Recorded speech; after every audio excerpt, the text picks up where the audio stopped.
মানি গিফটটা কই যাও দুজন যাও সত্যি দিলাম যাও আল্লাহ দাদা চেক করো এই তো সত্যি দিয়ে দিলাম যাও 20 আল্লাহ গাইস একবার দেখাই দুই থেকে এই দেখাই মানুষ তো খয়রা তো দেয় 50 টাকা পায় 100 টাকা না আচ্ছা আমি তোমার একটা হিসাব করি আমরা তোমারে দিতাছি তুমি এই ধরো এই 10 টাকা ধরো আরো আছে এই গাইস ঘুরতে যাব এই টাকাটা উঠে না 10 টাকা এই 10 টাকা ঠিক আছে এই 10 টাকা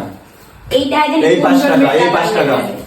একেবারে সবাই মিলে যদি না দিতে পারি তাহলে বলবা যে ভাইয়া টাকা দেয় না এই 2 টাকা এই 2 টাকা এই 2 টাকা এই 2 টাকা সাইমেকে চকলেট খাইবা বলো যাও শোনা যাও ঘুরতে যাব এই ভাড়া টাকাটা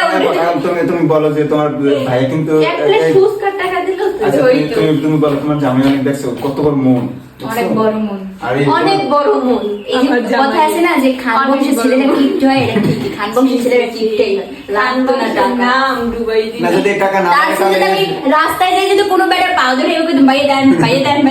বেটার তো নগদ 500 টাকা দিয়ে আমরা যদি এমনি বসে আচ্ছা থাকতাম তুমি কি দিতে দাও আচ্ছা ঠিক আছে লাগবে না যদি তোমার লাগে আমাদের বই দাও গাইস ওরা আসলে অনেক ভালো মনের মানুষ আর ভাবছিলাম বড় কিছু আশা করছিলাম তোমার কাছ থেকে তুমি আসলে কি জানো তোমরা যে গিটার নিছো যায় 2 টাকা তোমাদের সাথে 10 টাকা দিছি এটা তো তোমাদের কপাল সাথে আবার 5 টাকা ব্র্যান্ড নোট আছে